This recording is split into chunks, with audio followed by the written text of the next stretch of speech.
What's up, everybody? In this video we are going to be going over server-side request forgery and what it is, so you know how to protect your web application from it. So this is for ethical purposes only. I'm not teaching you this so you can go out and do anything bad or illegal, so please don't do that, but it's so you can learn how to protect your website and so you can learn how to get bug bounties and stuff like that. So let's get into it. Okay, so sorry about that. We're going to go to my desktop and vuln site, and then I'm just going to run this application. And the code for this will be down below if you want to see that. But anyway, here is my vulnerable website. I've just made a test environment, test website. If we go to Firefox, we can browse this website. Just wait a second for it to load.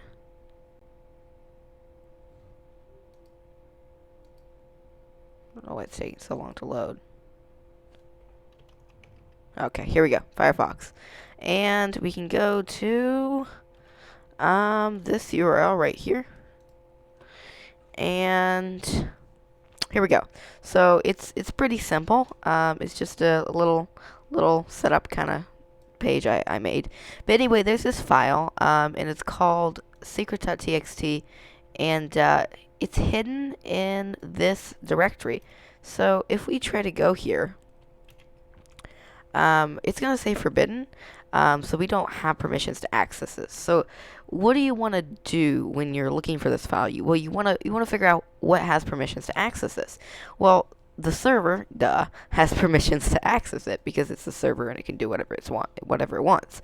So if we do a click here, and web developer, network, and you can see that we have all of our network stuff here. So let's reload the page, and here we go. We have our requests that were made to the server. We have our index request to load this page. We can see the response, and I don't know if you can see it because it's kind of light colored, but you can see the response there, and you can see this this image right here, which is sent by this request. And if we look at this request, go to the headers, we can see that it is to image equals static/hacker.jpg. So I'm thinking, maybe we could trick this server into giving us a different file. So let's right click, edit, and resend, and let's do static slash, and then let's do secret.txt and see what happens. We can go up here and we can push send, and you can see we get a 200 response, which is good, which means there weren't any errors and it came back successfully. If we look in the response, here's our secret key. Here's the secret text hidden in that file. So we were successfully able to get that secret text just by tricking the server. Now, what if you wanted to find something else? What if you wanted to find the source code for the server? Now, I'm not talking about the source code where you just right click, or where you control U. I'm talking about the server source code and how it's processed. Well, we could also trick it into doing this. So let's go back and edit and resend. And let's go here, and we're going to just type in app.py, which is the name of this file, and send.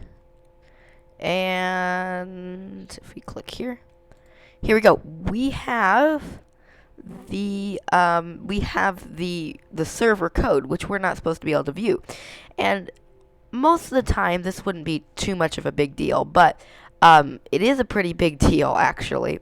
Actually, quite a bit of the time it's a big deal. I was wrong. Because there could be something, for example, like app.secretkey right here. And this secret key, of course, there is none because I didn't set it. I didn't set that in this code. But if there was, the secret key could be used. Essentially, I'll talk about this in a later video, but it could be used to get into any account on the server that you want to without any need for a username and password. And that's why we need to make sure that we don't have any server-side request forgery vulnerabilities in our website, because it can be pretty devastating. And did I mention not only can you get server files just for the website, you can also get the OS system files for the operating system for the device, basically, because that's kind of how it works, for the device that this server is running on. So if you wanted to, we could just do home. I'm not going to show this, but Kali, and then documents / whatever.